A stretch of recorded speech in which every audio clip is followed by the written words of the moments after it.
I was deliberating what to read this time round on this second test recording.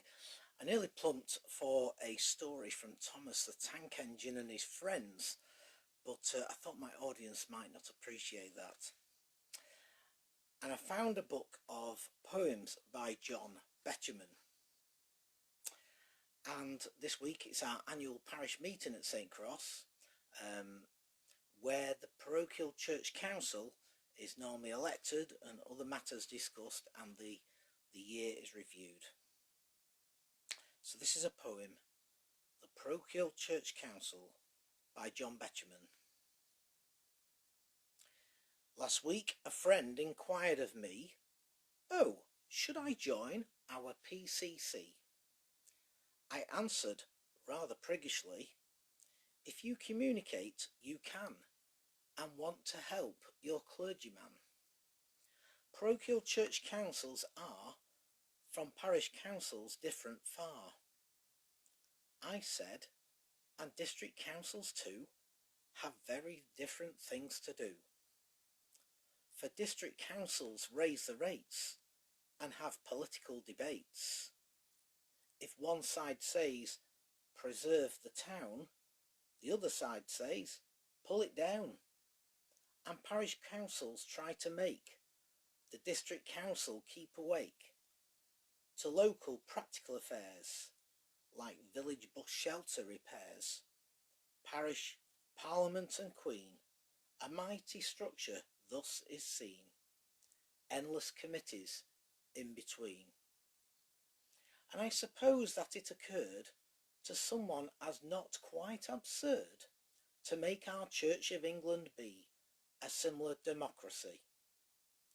The church assemblies near the top, where people talk until they drop. Next come diocesan committees, like mayor and aldermen in cities. The equivalent to RDCs are Rory Decanal jamborees.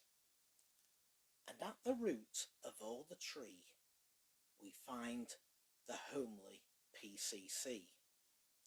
For PCCs were really made to give your local vicar aid. And I have always understood that most of them are very good, where lay folk do what jobs they can to help their church and clergyman. But in small villages I've known of ones that make the vicar groan and wish he could be left alone. So just you come along with me to a really wicked PCC. 'Tis evening in the village school, and perched upon an infant stool, the village postmistress is sitting, glancing at us above her knitting.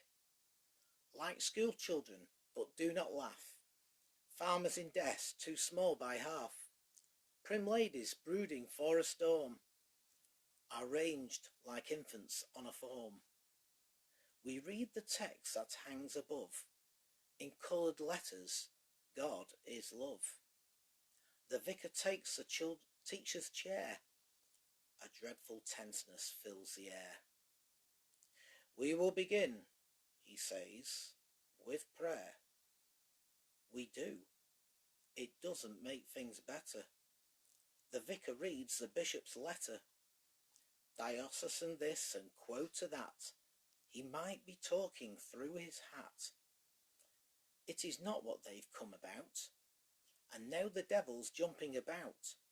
For next we have the church accounts, and as they're read, the tension mounts. The vicar has been forced to be the treasurer of his PCC, as no one else will volunteer to do the hard work needed here. Well, vicar, do I understand? Last year we had £6 in hand, says Farmer Pinch, who's rich and round, and lord of £90,000. And this year you are £3.10 in debt and in the red again. Now, vicar, that is not the way to make a parson's business pay. You're losing cash, it's got to stop, or you will have to shut up shop. The tactless vicar answers, Sir, upon the church you cast a slur. Church is not trade, then time it were, says Farmer Pinch.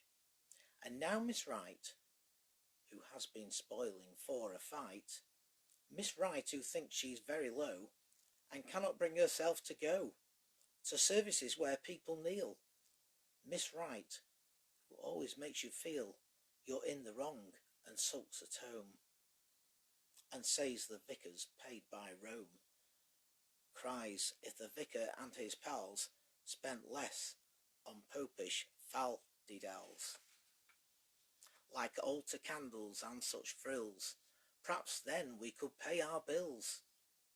The fight grows furious and thicker, and what was meant to help the vicar, this democratic PCC, seems just the opposite to me. The meeting soon is charged with hate, and turns the devil's advocate. Its members do not come to church.